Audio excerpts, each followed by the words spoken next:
Can our beloved classic toys possibly compete with the hypnotic, glowing pull of modern screen time? Look, don't click away. This isn't just another piece of AI slop. We put a massive amount of real human research into this explainer, even if we kind of can't afford a top-tier video editing machine right now.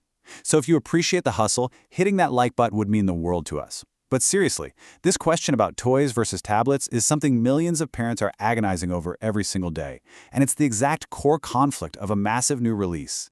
So let's jump right into this. Today, we're unpacking the totally fascinating 2026 release of Pixar's Toy Story 5. And honestly, this isn't just a movie anymore. It has literally become a cultural case study. It's this direct head-on clash between the nostalgia of the physical world of play and the digital age. We're seeing Woody, Buzz, and Jessie come face-to-face with an iPad-like device, and it is a real game-changer. The film tackles this thematic contrast so brilliantly. On one side, you have traditional imaginative play, where kids take pure boredom and just transform it into meaningful memories using nothing but make-believe. But on the other side, we have screen time. It's digital consumption that offers instant gratification, sure, but it can also sometimes lead to serious isolation. As you'll see, the sources we reviewed highlight how the movie perfectly juxtaposes these two worlds through the eyes of the toy's new owner, Bonnie.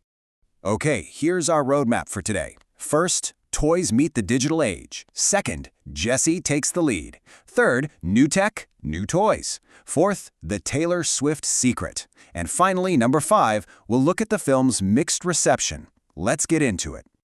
Section 1. Toys meet the digital age. We pick up the story with an 8-year-old Bonnie, and she's really struggling to make friends. So her parents buy her a tablet called a Lilypad to help her connect.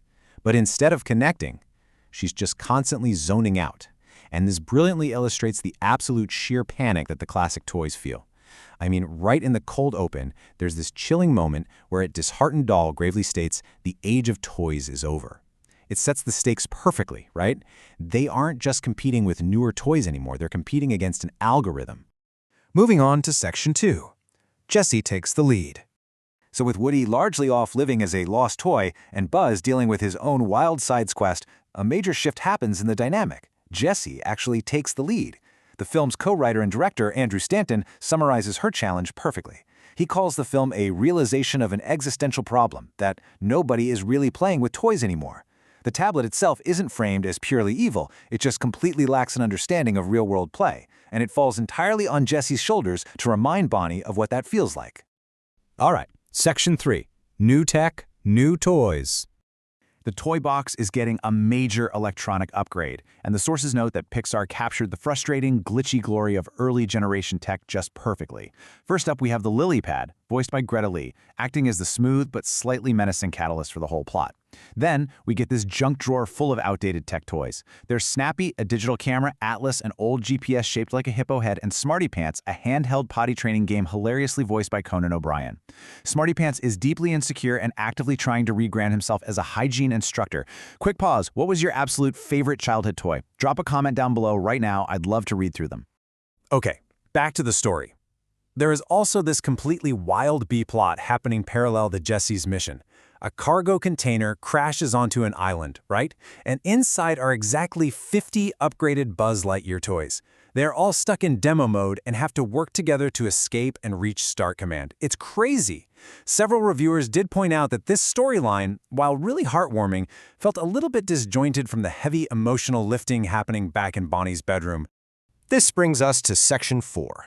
The Taylor Swift secret.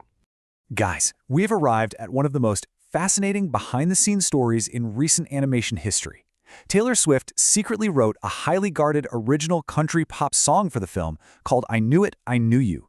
And the marketing rollout for this, it was treated like a massive high-stakes heist. In May 2026, TikTok searches for Swift's name started showing Toy Story-style clouds.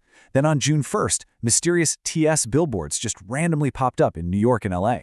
Finally, after a cryptic countdown on her site, the song officially dropped on June 5th, immediately topping the Billboard Global 200. But what's really wild is the extreme lengths Pixar went to keep this a secret. According to the film's VFX supervisor, they actually created a complete decoy version of Toy Story 5 entirely without the song. They used this fake version for early press and even showed it to unaware crew and cast members. Literally, Tom Hanks himself didn't know Swift was in the movie until just hours before the public announcement. If you've got any Swiftie friends, you absolutely need to share this explainer with them, because that is next-level secrecy. The song itself is incredibly rich, too. It's an upbeat, country pop ballad driven by 14 different musical instruments, including a banjo, mandolin, and harmonica. And beautifully, it was written entirely from Jessie's perspective. It serves as this amazing emotional echo to her heartbreaking When She Loved Me storyline all the way back in Toy Story 2. Which leads us to our final section, number 5, mixed but emotional reception. Because the movie makes some seriously bold narrative choices, like sidelining Woody and tackling the heavy screen time debate, reception has been notably mixed. On the positive side, outlets like Screen Daily and Slash Film really praised Pixar for maintaining such an incredible level of quality 5 films deep. They felt the movie successfully mined fresh emotional terrain and handled the nuanced debate around tablets with total grace. They specifically noted how it brings out real heartbreak when we see Bonnie's compulsive desperation to just stare at a screen. However, we definitely have to look at the counter perspective here. The Guardian published a highly critical review, basically arguing that the franchise is played out and IP exhaustion has set in. They felt the film ultimately lost its nerve by making the sinister tablet capable of sentimental heroism by the end, calling that resolution spurious and unsatisfying. Other critics also mentioned the pacing felt a bit uneven, that it felt more like a really solid TV episode than a major theatrical motion picture. And from a cultural watchdog perspective, we saw outlets like Plugged In raise a few specific content concerns. They impartially pointed out that the character Smarty Pants brings a pretty heavy dose of toilet humor and some near uses of foul language. They also noted concerns over non-traditional gender roles popping up during an imagination sequence that features a kilt-wearing groom. So what does this all mean for us? It leaves us with a massive, overarching question: will technology permanently rewrite how children play? Toy Story 5 really attempts to find a middle ground, honoring the lo-fi charm of physical toys while existing in a world totally enamored with smart devices. It asks us to deeply consider the line between an app doing the imagining for us versus a child using their own mind to create entirely new worlds.